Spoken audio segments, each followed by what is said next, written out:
Welcome to the Spacious Unknowing Network, Sunshine for Your Soul, with Julio and JoJo Rose. We invite you to enter into ecological equanimity in the unified field of spacious unknowing. We open and awaken to broaden your access to the soul rhythm in all of us. We engage in the pilgrimage inward to feel the infinite love that beats in the rhythm of our collective soul. We will guide you to new horizons and infinite love during our Inquire Within segment. To accept that, you create your field. I create my field. And together, we create the unified field. Spacious Unknowing Network with Julio and JoJo Rose starts now. Aloha and welcome to Spacious Unknowing Network, Sunshine for Your Soul. I'm JoJo Rose. And I'm Julio Rose. Today we are speaking on the Songfest on Cocoa Beach. Yes, and how we got there was that my friend Ann called and said, my sister and her grandchild and child are here, so we're on Cocoa Beach, and we'd love for you and the children to come and spend some time with us. So I said, okay. And the children, when they learned, were hooping and hollering, and I just had to call Benny and let him know we were going to go. Took us 1 second to get our bathing suits on. Yes. So we got there, and I felt like we knew everyone, like we'd known each other our whole life. And so we'd go and play in the water and in the sand, and then later in the day Jay would get his guitar and we'd all sit in a circle and sing songs together, and just it was so freeing. We just all really enjoyed each other, and everyone got along. We just laughed and so happy, so joyful. And Helen, Ann and I really appreciated and watched and saw the fun. And sometimes Matt would sing with Jay and harmonize. And it was so nice. And Jay and Matt are her older brothers. And then Gina is her younger sister, my youngest daughter. And she stayed with us. She was only 3. And they were having a grand time, and she was fine with it. She had a little friend she was playing with. So everybody was having a good time. And then I don't think it was the first day we were there, but the second day we didn't want to separate from each other. So we're like, can we have a little slumber party? And I remember one of the rooms in the little cottage we were in, we set it all up so we were all together, and we talked and we laughed and we just had a grand time with each other. We didn't want it to end. Yeah, it's Keep true. on going. Yeah, and we were, I think, in a little apartment building that it was 3 bedrooms, and you were in the big living room area. Yes. And that was the best spot for you because Ann was in one room, Helen was in another, and Gina and I were in another. So we were could allow you all to stay up all night if you wanted to. Yes. So it was a really festive time. And then the third day, Jay had asked if Benny could come visit, and Ann said, of course, you call him and invite him. And so Jay did, and it was more like afternoon, I think, when he came. It was. And you all had been playing all morning. And so when he came, the shock of the whole thing was that you all he was like a magnet. You were all stuck to him. And you just stayed right there with him. You didn't look at the children. You didn't play with them. The change was drastic. Yeah. It was drastic. And then Ann said to me, the children and you can come live with me. And I said, I think the children have already decided who they're going to live with. So we'll see. And then Benny came to get you, to take you well, Ben, you were with him, but I don't know how it worked that it was just you he took down the beach. Yeah. But he did. And so what happened? Well, the whole communication from him was he was really asking me to go live with him and making all these promises of vacation and all these things he would buy for us and do for us, and it felt strange, and yet I was like, oh, okay. And it was a little confusing too, because I didn't understand what was happening. But then I remember when we came back from the beach and came back into where we were staying, I felt almost like trapped, like I couldn't move. I was like right by his side with my brothers, and so it was very odd. Yeah. Felt strange. You all picked up all your things and left. Yeah, I did. And of course Gina stayed with me, and so that was that. Yeah. And the next morning, Gina, we got up early, Ann and I and Gina, and Helen and her girls left too. Okay. So it was just Ann and Gina and I left, and we got up early, and Gina said, "Can I go play with Leela and I'll come back for breakfast?"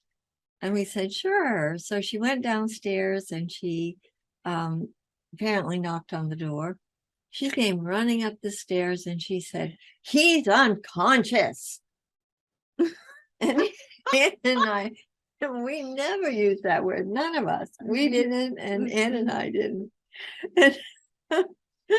And we did start using it, but she made it such a real word to us. And it was so funny because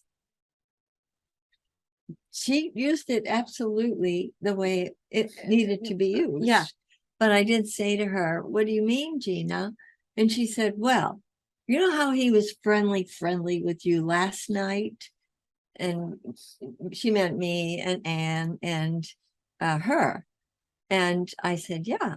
And she said, "Well, he wasn't this morning." He said, "Get out of here, kid. He's unconscious."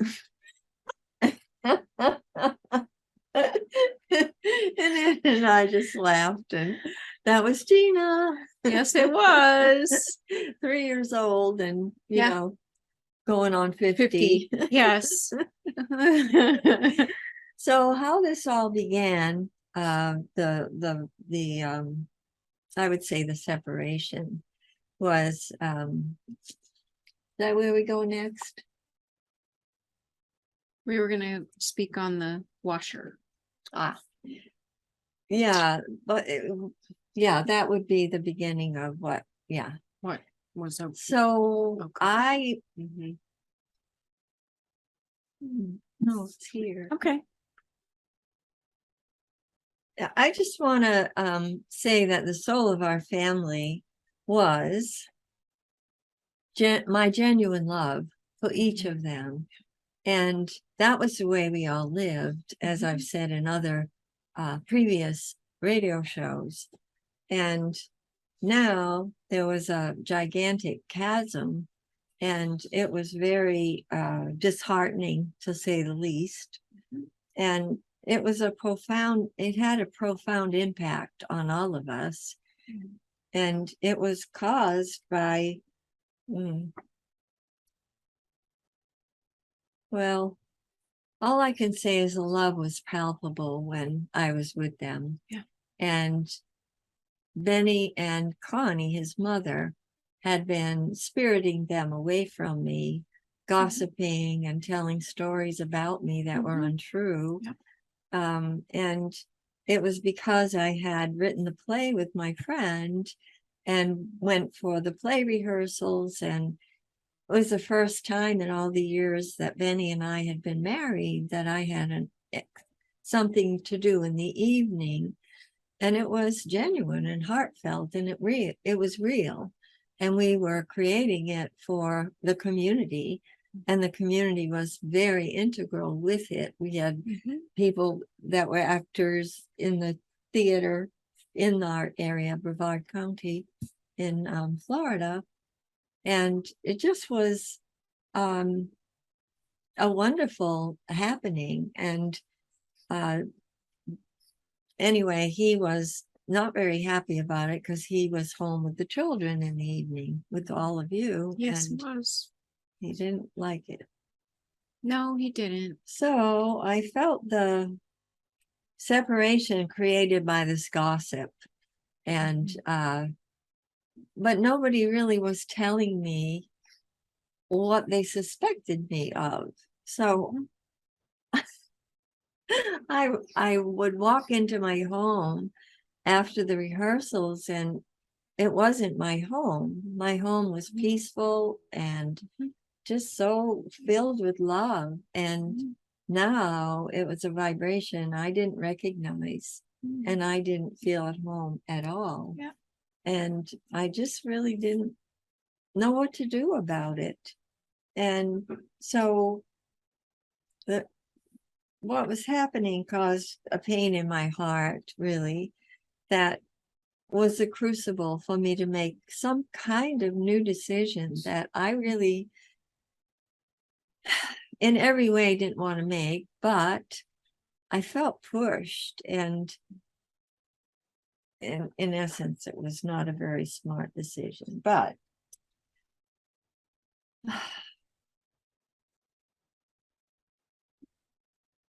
so I walked across the kitchen floor and I made a silent, inside of me only, decision that I would quit the path because it was too painful. And I headed for downstairs where the washer and dryer were to put some clothes in to wash. And 1 minute later, JoJo was standing beside the washer and said, "You can't do it. You can't quit." I said, "What are you talking about?" You know what I'm talking about. You can't quit. I know Daddy and Nana are awful to you. But who's going to save my soul? You can't quit. Oh. Ooh. I really wasn't sure I knew what that meant, but what I did know was that I had been in this all my life. And this is the first time I denied this life, and I wasn't allowed to. I wasn't allowed to. I was stopped like before I even started. And I felt loved by the cosmos, by everything that's holy, pure, and true. It was so potent. And I just hugged you and said, "I love you, I love you, I love you." And that was what we did. Yes. And so I had to ponder it after it happened because it was so potent. And it was just beyond my, like, okay. The rest of the day I spent going over the depths of the complete whole form of love that I had known since birth. And this was the first time I tried to deny it, and I couldn't. I wasn't allowed. Pure love returned my why for being here. I wasn't allowed to become a prisoner. I had to be clear, love, and sustain my connection to all that was holy, pure, and true. My husband and mother-in-law were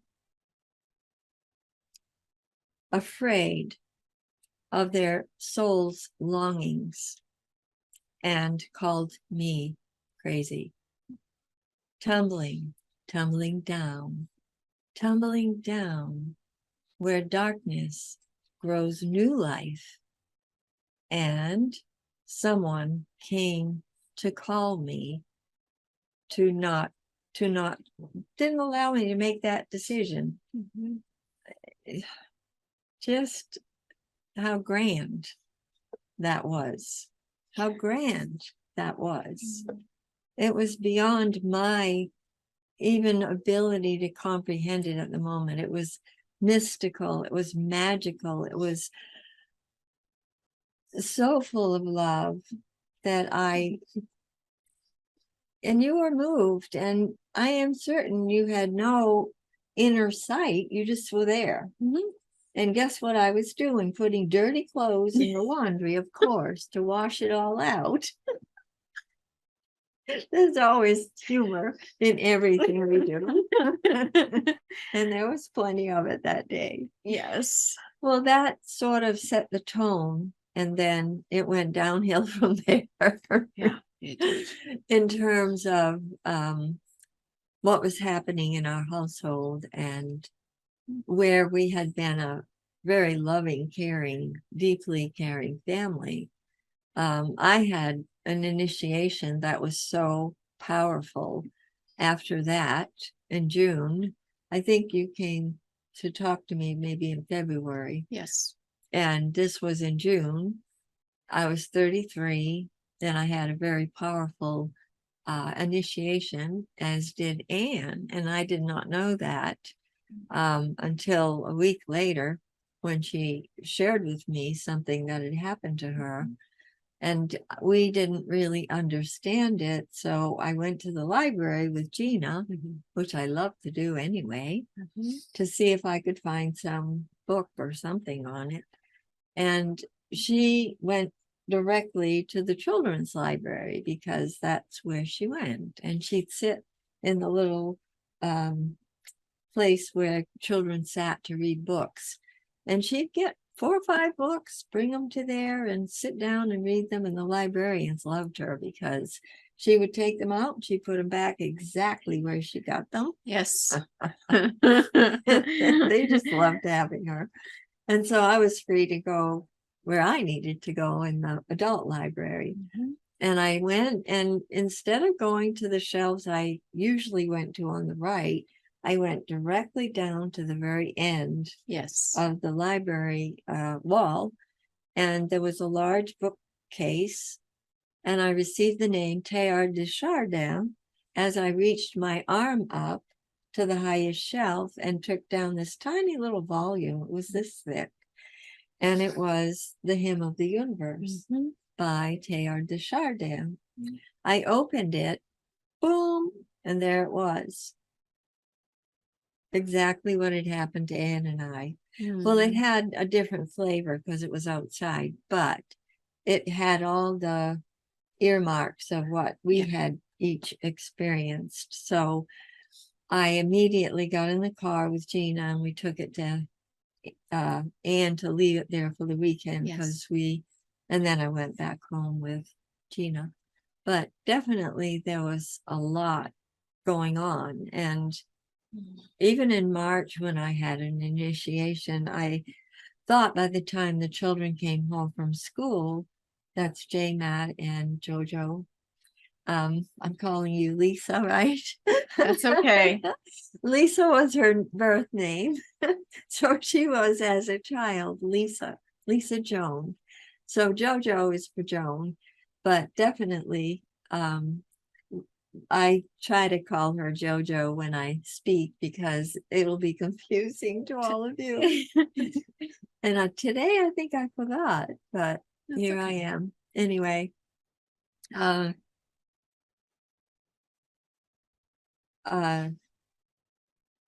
had an initiation prior in March. Yeah, and I thought, I got through the day. There was so much to it, and Gina was with me. Connie was here too, but Gina didn't like her much, and she didn't spend much time with her. So she stayed with me, and I found a spot where I could lie down, and she had crayons and a coloring book, and she was fine. Yeah. She was always fine. Yes, she was. And so when by the time you children came home, I thought I was just fine, I would do okay. Yes. You all came in and you talked as you always did, and snack time before you went to play. I could not understand a word any of you were saying to me. I just couldn't. I had to make you repeat and repeat. The vibration of your sound was like I was in another place. Yeah. And I really pondered it because I had always listened to each of you with really clear intention. Yes. And you all felt different from the way I listened and cared. And that was my life with you. And so here I was, unable to listen to any of you. And it was big what was happening to me, for sure. Yeah. And for sure it was affecting all of you.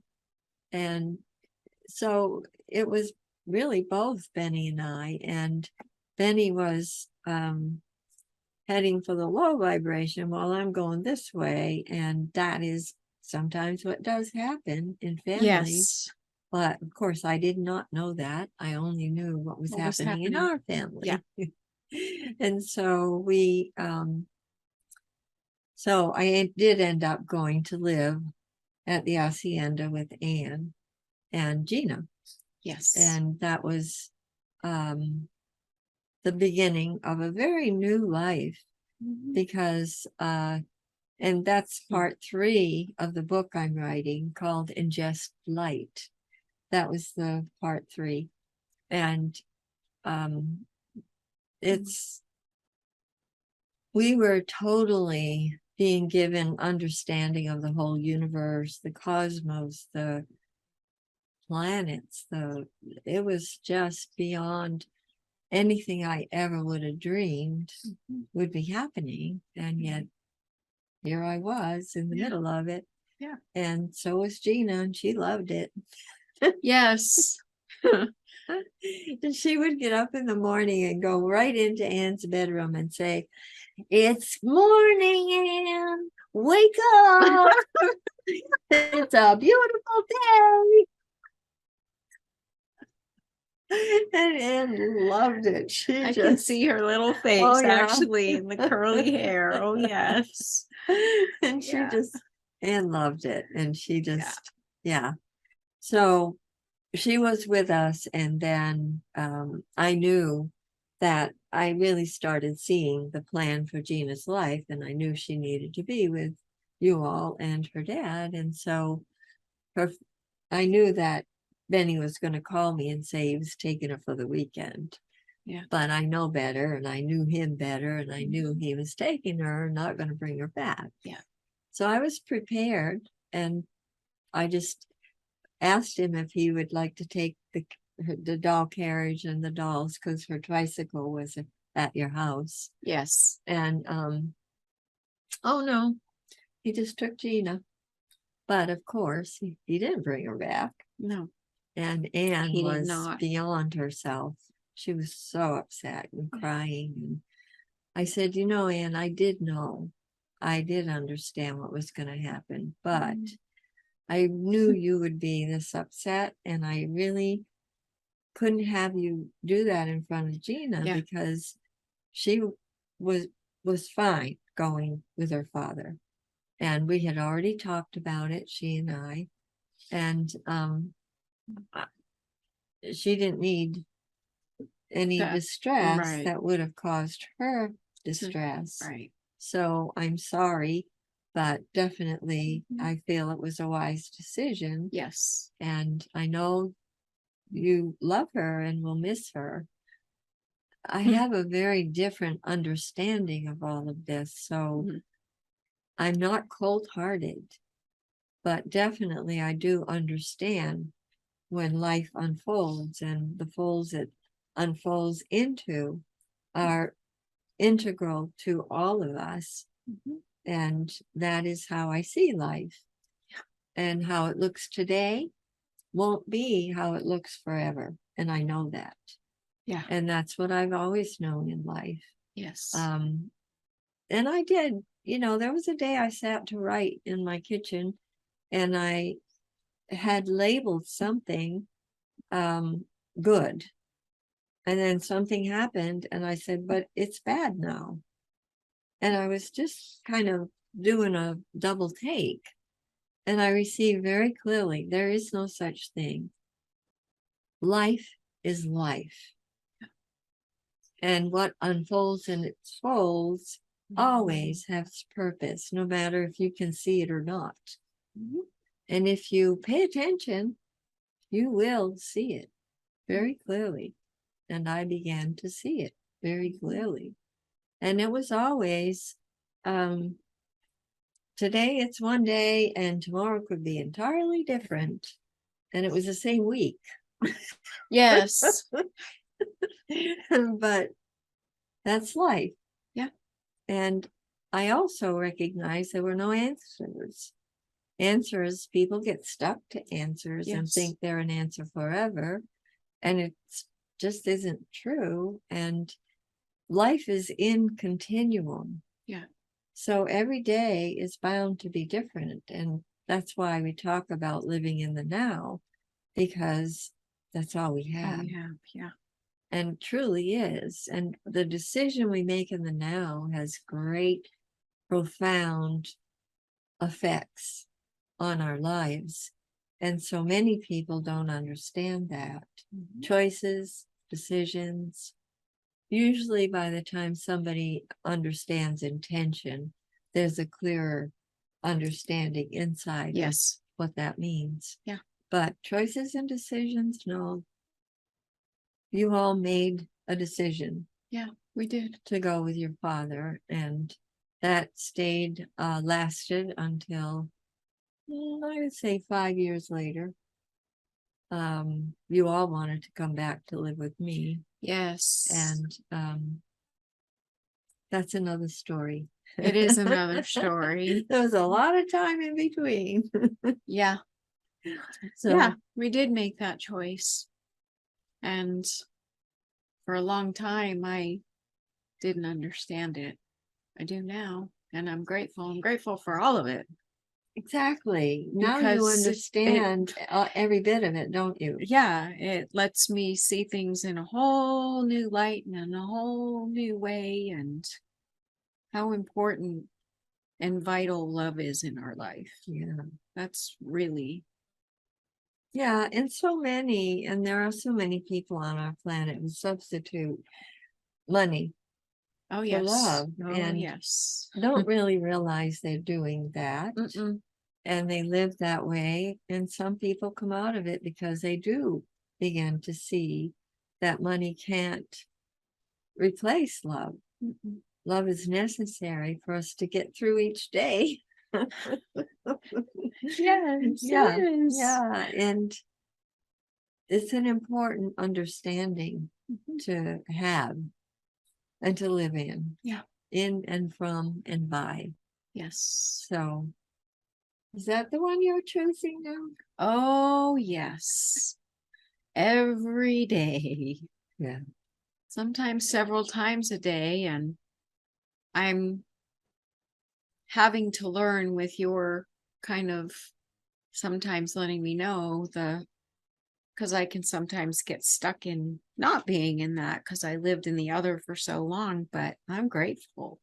And I know as I'm in this, it's going to get easier and easier and easier. Yes. Just the way so many of the other things that I've come to understand have become that for me. Yeah. And it doesn't matter what has happened in a family. Mainly, I could be talking to any one of you that are listening right now.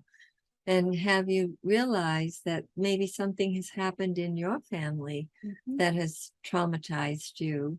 And there is always a way to turn it, to change it, to make it different.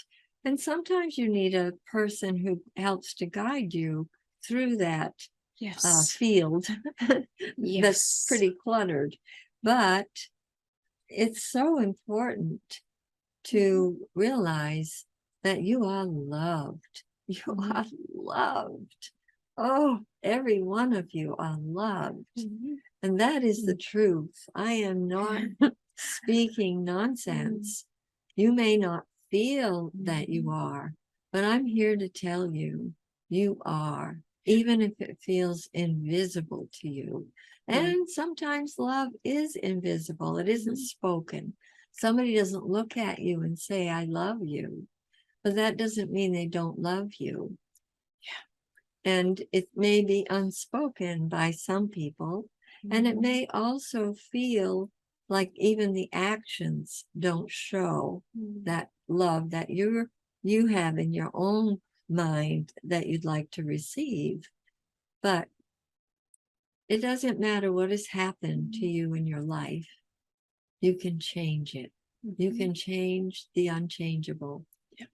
And I know that. I have seen people do it with me. I know what I'm talking about.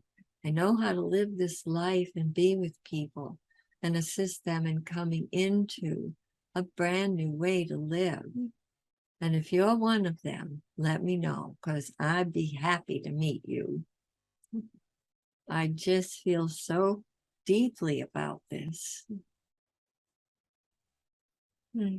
People are suffering, and there are times when they don't need to. There's help for them, and they don't look for or access the help that could help them to come clear.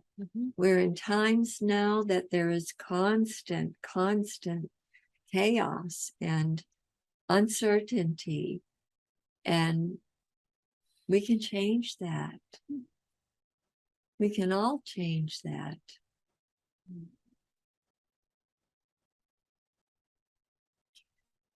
Yes, we can. Yes, we can. Yeah, you did it. You're doing it.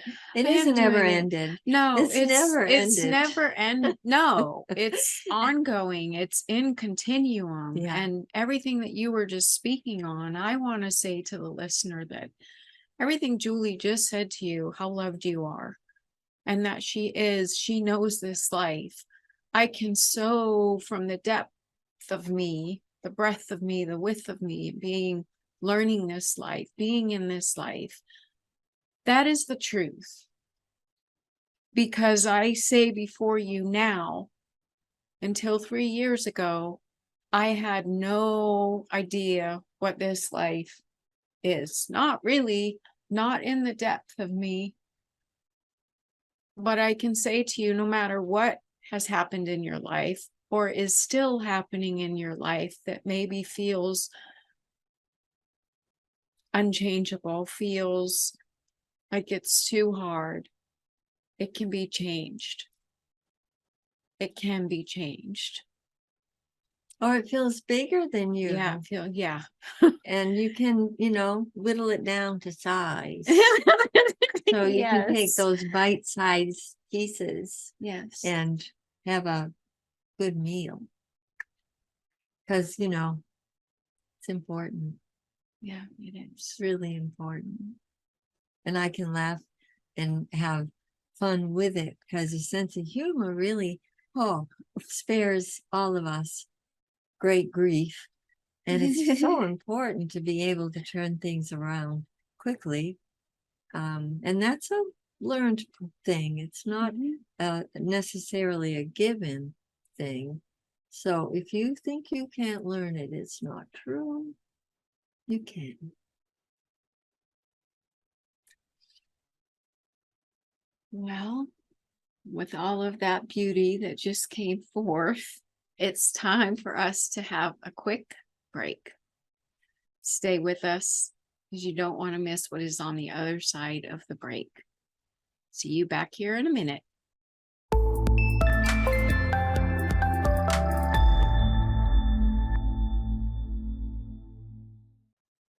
You are listening to Spacious, Unknowing Network, Sunshine for Your Soul.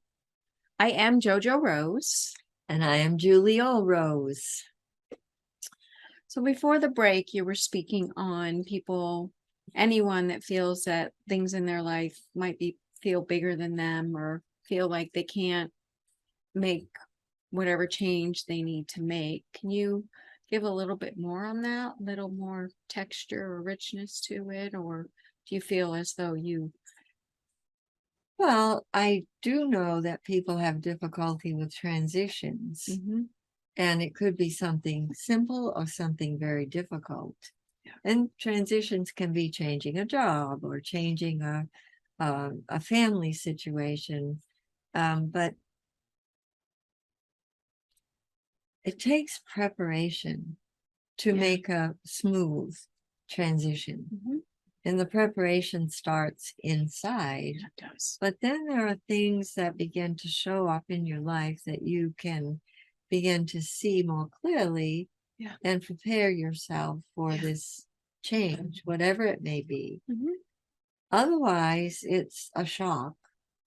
And it really can bring grief. It can bring hardship. It can bring whatever a person's mindset is about it. So it's important to understand that, yes, it can be that way, but it can be changed. Yes, it can. Understanding the way to be with it. That was one of the hardest things when you came here, was transition. Yeah. And it's so important, like with children, transitioning them from something that they're doing that's theirs into something that's a family thing, is so important, because that's how they learn to transition more easily. Yes. And you did as a child. Yep, I did. But then you let it all go. And now, you've had to, as an adult, regain some of your footing. Yeah. But in a whole new way. Because you're not a child any longer. No. But it did help you to remember that you had a joyful childhood. Yes. Until you were 9. Yep. And then, and some people don't have that as a background. No, they don't. But really doesn't matter, honestly. When people have had a difficult childhood, change can also be accessed. Yeah. And guide them into something brand new. And I trust that more than I trust breathing, truthfully, because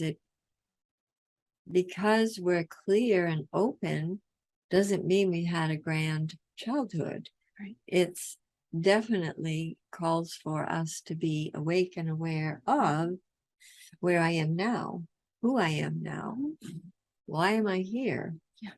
Where am I going? Mm-hmm. And where am I going has become pretty redundant. I have to be here now. Yeah. And so that phrase was used a lot, but it's really not accurate, because we can sit on a Zoom call and reach people across the world. So it isn't going anywhere. There is no distance.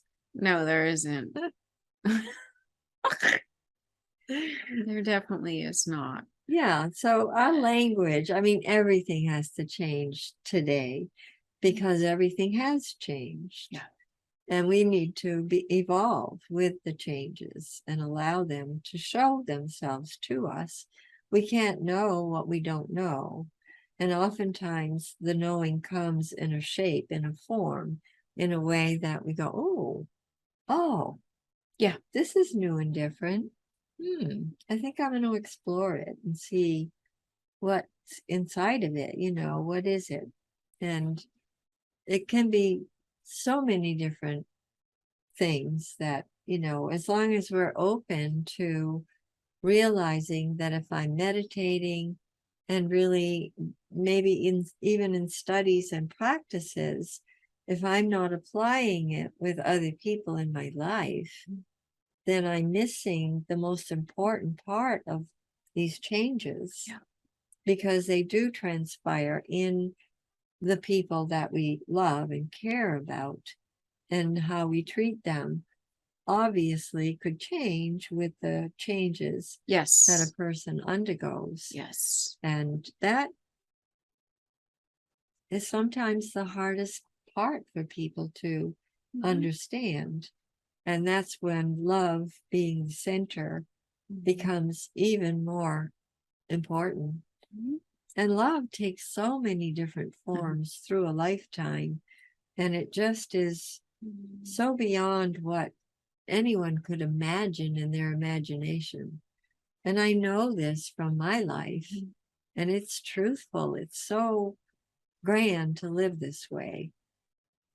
I don't have to think about or plan or do any of what people seem to think is necessary.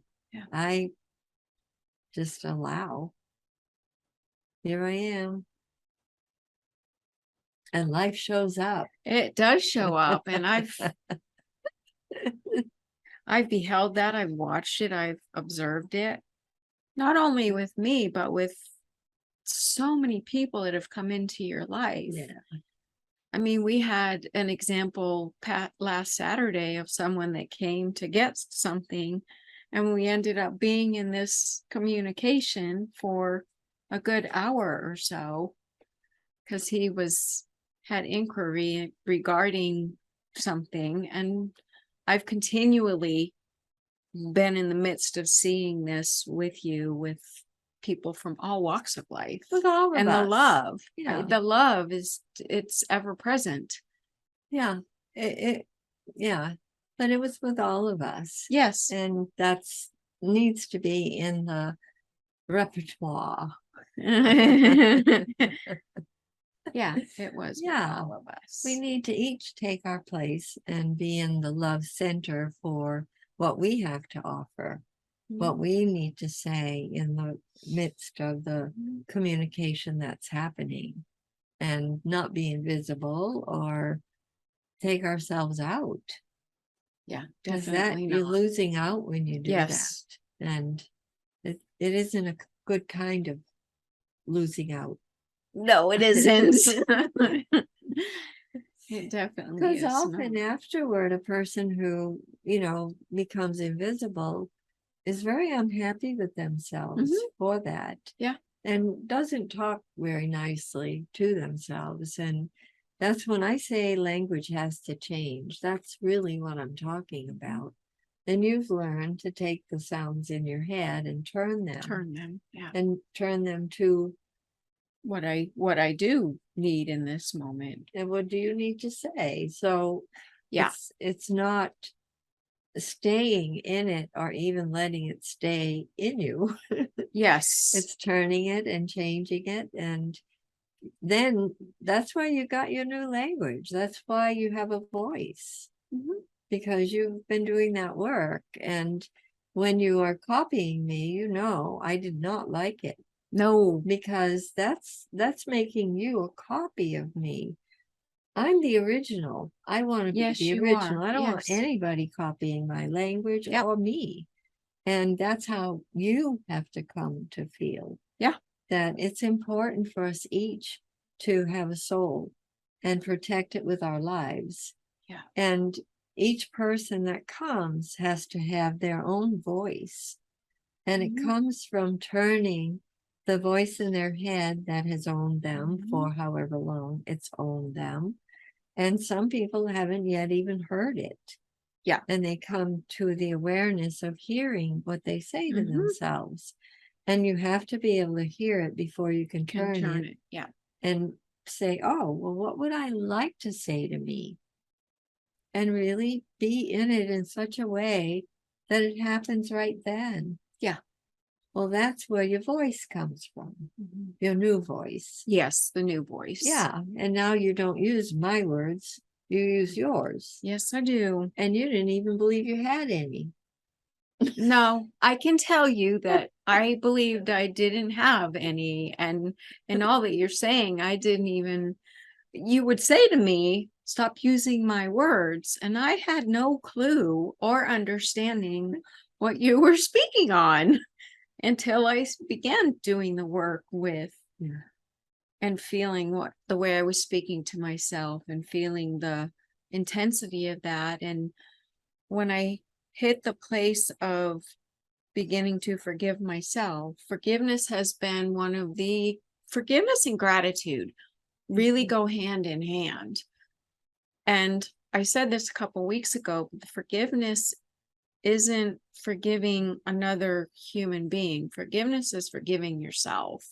When you can forgive yourself, there's that sense of freedom, and it does allow you to open up to feel the love from within yourself. And coupled with it is being grateful, really being grateful for what you do have, not what you feel you don't have, but being grateful for what you do have. Because every single one of us, we have a soul, we have gifts and talents, we are unique. There's no one else on this planet like you. You are unique. And so it's being grateful for the little and the larger. Coupled again with the forgiveness, it creates a whole new life. Well, it allows the love to shine better and you become more aware of, yes, I am loved right here. But I also am loving. Yes. And I can't withhold that.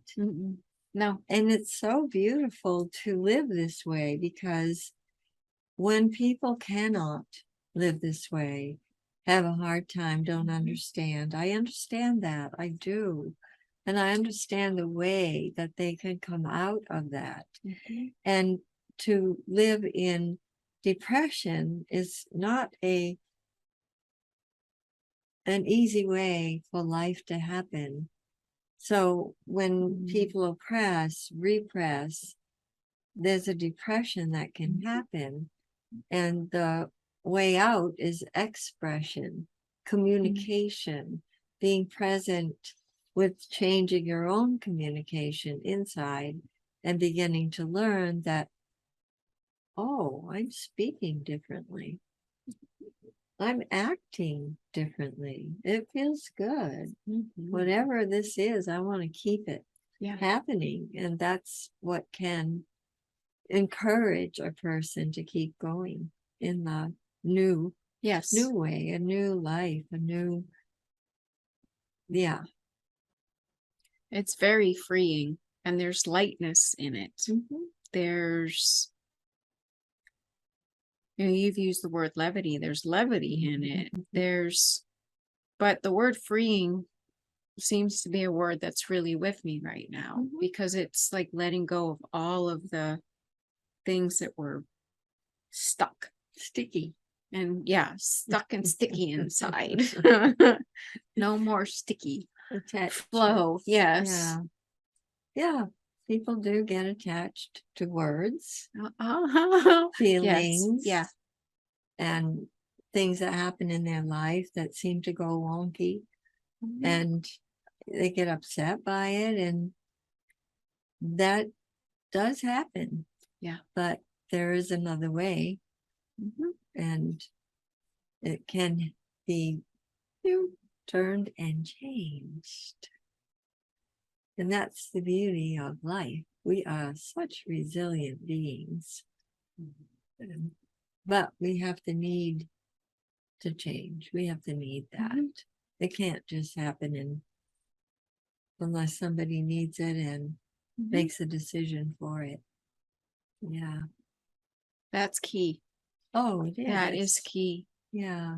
I was one that didn't really know how much I needed to change, and thought that, oh, I can just keep doing this, and I meditate and I do these things, but I didn't have that deep in my soul needing to change until I did. And that's when things really started to shift in my life.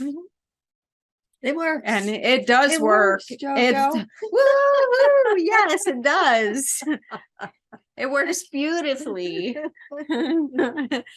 And I think that's the biggest one, when you start understanding that it does work. Mhm. I think that is when you gain footing and you Yes. gain more, awareness of the love, and of course the light you need to see into the darkness and not be afraid Yeah. of what you might see or feel, and just continue to unfold and evolve. Yes. Yeah. It is a wonderful life. Mm-mm-mm. A very wonderful life. And I am every day grateful for it. And every day grateful for you. And every day grateful for the beauty that surrounds us. All of it. And grateful to be here and know that I have a home to come home to in my being. It allows me to then come forth this way. Yeah. Yes. Yeah. And most of what we say comes from a book that I have been writing since 2014. And I have it about ready to publish. And I'm aware that I need an agent and a publishing company. So if anybody has any suggestions for me with that, I would be most appreciative if you let me know. You can go to SpaciousUnknowingNetwork.com and leave me a message, and that would be awesome. Yeah. Thank you. Well, we have come to the closing of another show. Okay. Thank you for being here with us. Yes. Have a most wondrous rest of your day wherever you may be. Love, and we will see you next week. Aloha. Thank you for listening to Spacious Unknowing Network, Sunshine for Your Soul, with Julie O. and JoJo Rose. Join us again for life-affirming communication every Monday at 7 p.m. Pacific Time on TransformationTalkRadio.com, so that you can bask in the rays of infinite love. Access soul rhythm to tap into your real being, for your heartbeat in the rhythm of your soul. Feel it guide you to new horizons and unlimited infinite love. For more information about Julie O. and JoJo Rose, visit SpaciousUnknowingNetwork.com. That's SpaciousUnknowingNetwork.com.